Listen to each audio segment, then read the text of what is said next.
Macmillan Audio presents Burned, a House of Night novel by PC Cast and Kristin Cast. Read for you by Davies.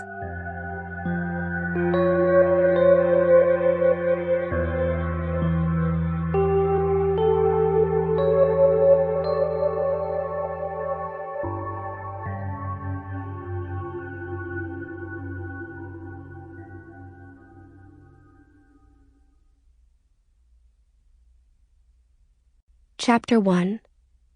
Kelowna. Kelowna lifted his hands.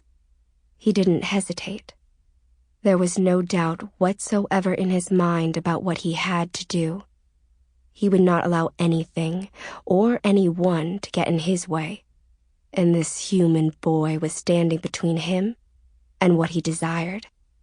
He didn't particularly want to kill the boy. He didn't particularly want the boy alive, either. It was a simple necessity. He didn't feel remorse or regret. As had been the norm during the centuries since he'd fallen, Kelowna felt very little. So, indifferently, the winged immortal twisted the boy's neck and put an end to his life. No! The anguish of that one word froze Kelowna's heart. He dropped the boy's lifeless body and whirled around in time to see Zoey racing toward him. Their eyes met. In hers were despair and hatred. In his was an impossible denial. He tried to formulate the words that might make her understand, might make her forgive him. But there was nothing he could say to change what she had seen. And even if he could work the impossible, there was no time. Zoey threw the full power of the element's spirit at him. It hit the immortal, striking him with force that was beyond physical. Spirit was his essence, his core, the element that had sustained him for centuries and with which he had always been most comfortable, as well as most powerful. Zoey's attack seared him.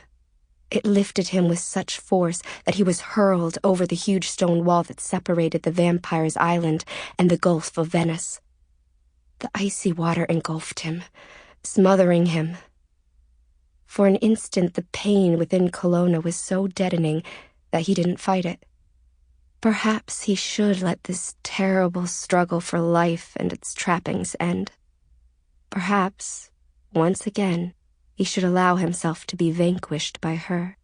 But less than a heartbeat after he had the thought, he felt it. Zoey's soul shattered, and as truly as his fall had carried him from one realm to another, her spirit departed this world.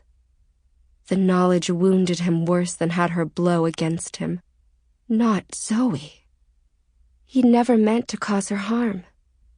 Even through all of the Neferet's machinations, through all of the Tesai Sagili's manipulations and plans, he'd held tight to the knowledge that, in spite of everything, he would use his vast immortal powers to keep Zoey safe, because ultimately, she was the closest he could come to Nyx in this realm.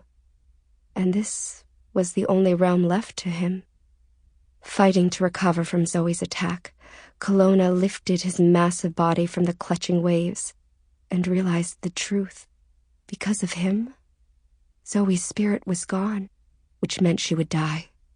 With his first breath of air, he released a wrenching cry of despair, echoing her last word. No!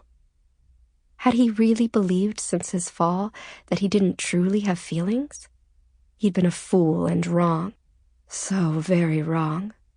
Emotions battered him as he flew raggedly just above the waterline, chipping away at his already wounded spirit, raging against him, weakening him, bleeding his soul.